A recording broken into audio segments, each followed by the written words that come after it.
sobrang cute. Kung natuwa po kayo sa paggawa ng nail art kanina, walang duda, True Blue kikay kayo. Pero may bonus pa yan dahil yung gadgets na ginamit natin sa nail art kanina, di lang pala pang kuko, pang ibang accessories pa. Aba, kasama natin ulit sina Miss Susan Esclavilla. Yan, hello Miss Susan. Welcome back, Miss Susan. Bukod sa computer na kung sino bang swerteng taong ito na nakalibre, nalala, saan pa pwedeng gamitin yung nail art prints? Pero bago niyo po sagutin yan, at inaantay ko pa yung mic niyo, no? Oo nga naman. Sige, dumikit kayo sa amin. Dumikit kayo? Yes po, saan pa po pwede?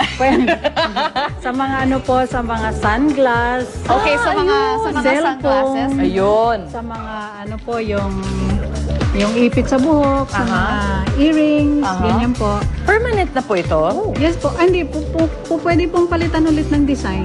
Pupurahin lang po siya ng acetone, tapos kung gusto niyo ng another design, you can put it. Kasi nail polish nga naman siya, Yes so po, you special can polish erase po. Yes it. po. So, like yung accessories ngayon ni Suzy, if she wants to put doon sa blue na bato, pwede. Yes po.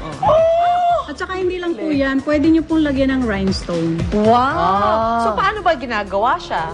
Yung lang pong colorless, kung ano po, kung saan niyo po ilalagay yung rhinestone nyo, lalagyan niyo lang po ng konting Colorless. colorless, tapos ikabit niyo na po yung rhinestone, and then you have to coat again another With colorless. Okay, para po mag-stay. We're talking about colorless nail polish. Nail polish. Nail Right. polish po, yes. Oh, yung padikit ng rhinestone, pero yung para doon sa design na ganyan. Yun po, lalagyan Nail niyo rin po polish. siya. Nail polish. Special polish po. So same system po nung pinakita nyo kaninang stamping dun sa Para kukunilin. po sa kukulo. Same din lang ang gagamitin. Yes. Aba, ang galing! Alright, papakita ko sa inyo ito, yung salamin na isa. Oh, look at that. Oh, tama-tama pang summer, meron kayong puno-puno dyan. Diba? Look at that. Kapag kunwari lumamig na ulit, lagyan nyo na, burahin nyo, lagyan nyo mga ulan-ulan naman dyan. Tapos para I just have to mention, ang gaganda yung mga plates kasi nila. It's not just mga bulaklak, it's not yung mga stars lang. Merong mga words na character sa Chinese. Tapos yung mga zodiac signs. May mga animals. Ang dami palang pwedeng gawin. Actually, basta kung marami kang time, tsaka mahilig ka sa ganito, yung creative ka, ang daming pwedeng istampa. No? Yes. Ay, You look can at that. create your own design. Oo, tsaka for Mara, di ba? anything. Yes Magandang bonding activity to with our kids. Yes! Excited ako mga anak. Lagot tayo sa tatay nyo. Thank you so much, Susan. Oo nga, for sure. Thank you, Susan. O, diba? Hindi mo na kailangan magpunta sa salon para magpa-nail art dahil kayang-kaya mo itong gawin.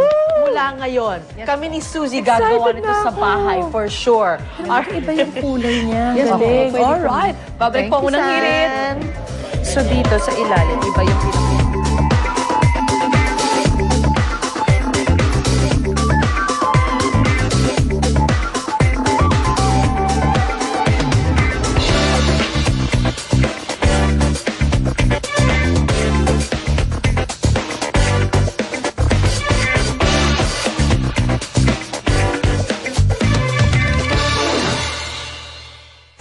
Won't you know, babe?